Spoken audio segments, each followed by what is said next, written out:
What is up, guys, and welcome to the South Coast. On today's video, we're going over the 3 most important aspects of having a nice, full, thick, green, healthy lawn. Let's get into it. All right, guys, so the title may be a little clickbaity. Sorry about that. But I just wanted to go over the 3 most important aspects to getting a nice, thick, green lawn. Obviously, this is not the best lawn on the internet, not the best lawn in my neighborhood, not the best lawn compared to my couple neighbors right next to me, but it's coming along. It's come a long way from where it was when it was installed a year or 2 ago. I'm still fighting some stuff, but I just wanted to go over the things that have made the biggest difference for me this season. Last season, I didn't really do a whole lot to take care of the lawn. This mowing season, I have changed that. So my most important things that I've done to sort of help this lawn along are mowing, fertilizing, and watering. So I've been mowing it 2 times a week in this mowing season. Usually try to hit it Saturday or Sunday, and then one day in the middle of the week, like a Wednesday or Thursday. I've been fertilizing every 2 to 4 weeks, currently every 4 weeks with this 1300. Trying to put down like half a pound of nitrogen per 1,000 square feet every time I fertilize and then water. Luckily, we've been getting a lot of afternoon rainstorms here on the South Coast, so the watering is sort of taking care of itself for the most part. Today, I am going to put down some fertilizer after I mow, and I'll water it in, but those are the 3 main things that have been helping the lawn sort of really take off, helping it spread out into the field grass. I'm trying to get it to take over this sandy area. I did do a round of lawn leveling with sand this season, early in the season. I'm probably going to do another round before the season's over. And that has helped a good bit as far as the mowing. It's helped with keeping that mower a little more flat and level, not scalping as many spots, not leaving as many really deep holes that aren't getting cut as they should, so that's been helpful as well. We've also been experimenting with some herbicides to try and get rid of some of the grassy weeds that are coming up. Still need to get that figured out. And then I've also been doing some plant growth regulator, trying to promote more leaves per runner on this Bermuda, and help reduce the amount of needed mowing, because without that plant growth regulator, I probably need to mow every 2 to 3 days instead of twice a week like I'm doing now. So I'm gonna get y'all set up. We're gonna do a quick mow and then a quick fert, and then we'll do some watering.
All right, guys, all done mowing. We're gonna weigh out the fertilizer that we're using today. This is a 3300, so basically all nitrogen. 33% of the weight is nitrogen in this. We're spreading on about 6,500 square feet. So trying to get around half a pound of nitrogen per 1,000 square feet. So we should need about 10 pounds, slightly under 10 pounds. We're just going to go ahead and round it up to 10. So we'll do 10 pounds of product. Should give us half a pound of nitrogen per 1,000 square feet.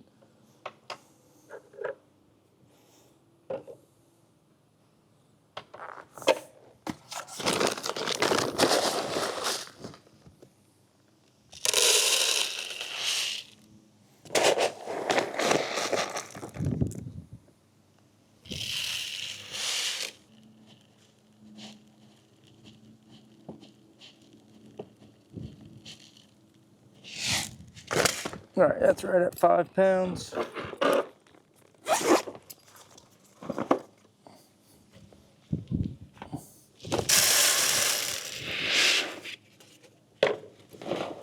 one more of those.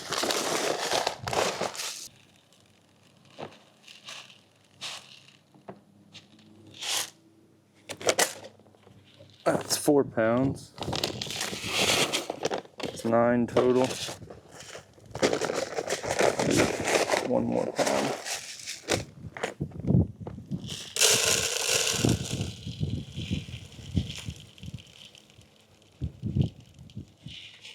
All right. All right, so that's 10 pounds in the spreader. We'll get this stuff put up, and we'll go spread it.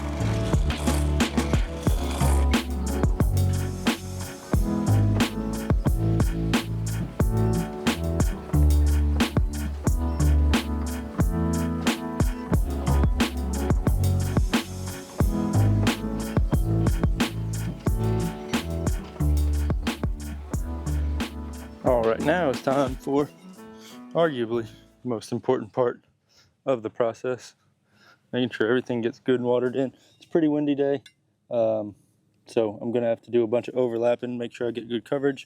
We're using this bigsprinkler.com wobbler sled.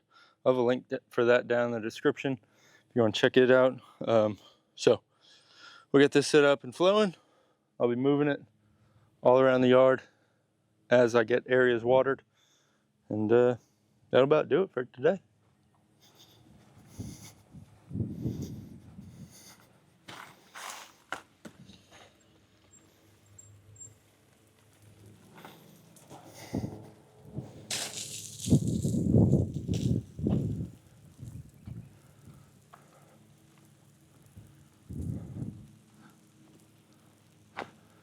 Like to get it going, take a little look around, make sure everything looks like it's getting good and damp. As you can see, I overlap on the concrete a bit just to make sure that as that wind kicks up, we still get coverage. So looks like everything's getting good coverage here. We'll let this run for a while, probably 20 minutes or so, and then come out, move it, so on and so forth. Make sure we get good coverage.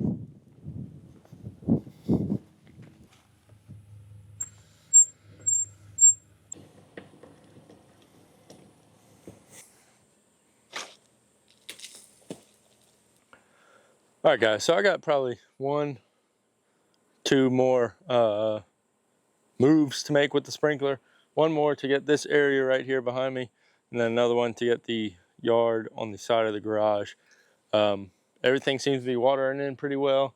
Like I said, I've been moving the sprinkler about every 20-30 minutes or so, and everything's looking good so far. We'll see over the next few days if I got enough water on it or if I burn everything with the nitrogen. So we'll see.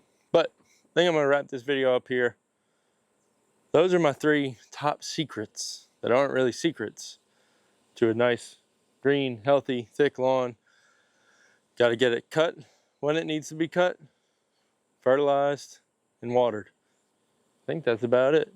Obviously, there's tons of other things you can be doing to your yard, tons of other supplements you can give it. Like I said, I've been using some plant growth regulator and some iron and some other stuff like that. But those 3 main things of keeping it cut, watered, and fertilized are going to give you more results than all the other little things combined.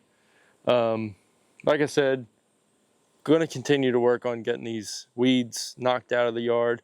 I'm sort of hesitant to really go heavy-handed with the different herbicides and stuff like that. I'm worried about how the bermuda is going to react. So far, it's looking good with the last round of herbicide I did. I need to do basically a blanket application of that herbicide versus the spot spraying that I did last time. So that's going to be on the docket to get done probably midweek this week. I'll come through and do a blanket application of some herbicide to try to get rid of that crabgrass and Dallas grass and all those sort of grassy weeds. The edges around the house, that's a whole different project. I really need to invest some time, probably some extra money in really putting an edge around the house, filling it in with the limestone like I want to. Basically, I want to create a border, a 1 or 2 foot border off the slab with limestone before we get into the yard. So that's going to be a whole nother project in and of itself. Really don't want to do that probably until it cools down because it's hot down here on the South Coast. But anyway, I'm gonna quit rambling. If you like this video, hit that thumbs up. Click that subscribe button if you haven't already. If you want to follow along with progress on the Bermuda lawn or anything else that I'm doing here on the property, I'd love to have you as a subscriber. Channel's growing pretty quick right now. Super cool to see all the new subscribers rolling in and watching the videos and stuff like that. Drop me a comment down in the comment section. I like to talk to you folks down there, and if you got any tips or tricks for me or input or anything like that, please drop me a comment and let me know. But other than that, don't really have anything else for you. As always, guys, hope y'all have a good one. We'll catch you next time down here on the South Coast.